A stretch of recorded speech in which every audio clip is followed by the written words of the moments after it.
Afternoon. It is great to be here.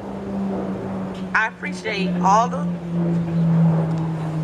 things I've heard. You made it so easy for me. And now, my kids are really going to be shocked.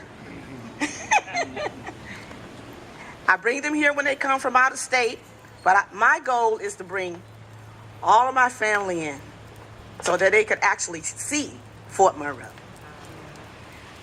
My name is Pamela Holley, and I'm a direct descendant of a contraband slave. That's supposed to be. I learned that from the Navy. I catch on quick.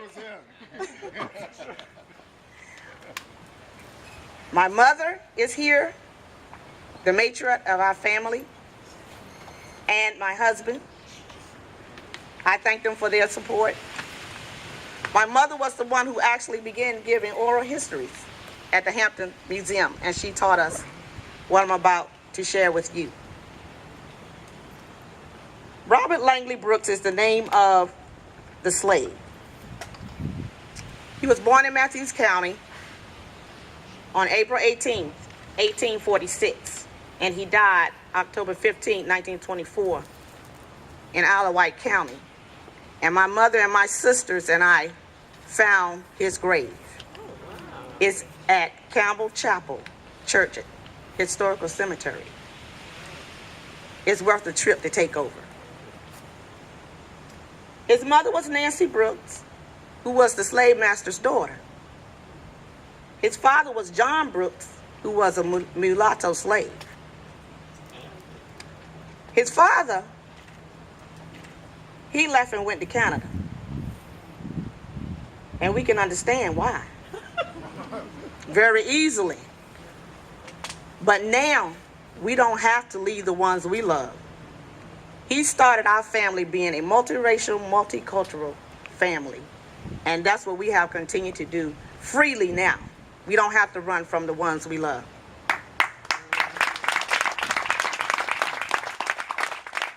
Robert Langley Brooks was raised by Mary Diggs and Edward Brooks, who were slaves. And they had 7 children, and he considered them his sisters and brothers. And that is another tradition and trait that we continue to carry. We have no halves, we have no bits and pieces. We are just family. When Robert learned that he was to be sold into slavery, he rode a bateau across the river at night. Then he began walking at night.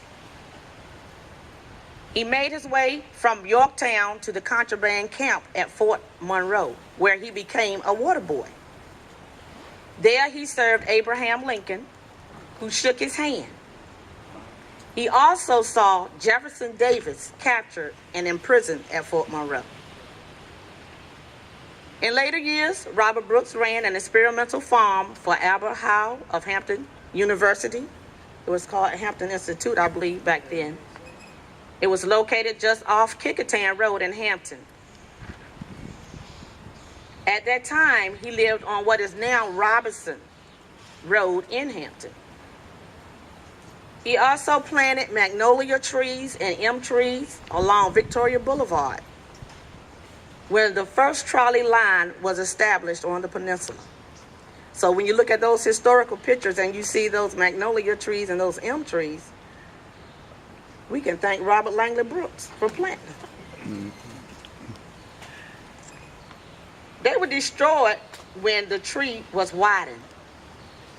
But there's a huge magnolia tree on Ivy Home Road, which I'm sure he planted. That's where our homestead is. And his daughter, Martha Brooks, my great-grandmother, resided there. My mother resided there.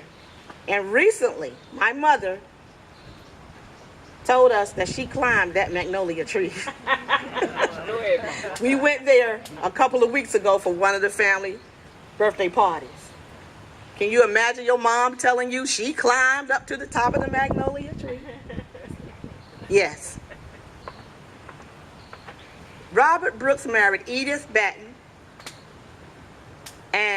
they had 17 children. So there is so much more rich history here. In our family, I have a lot of people, and I'm going to need some help to find them.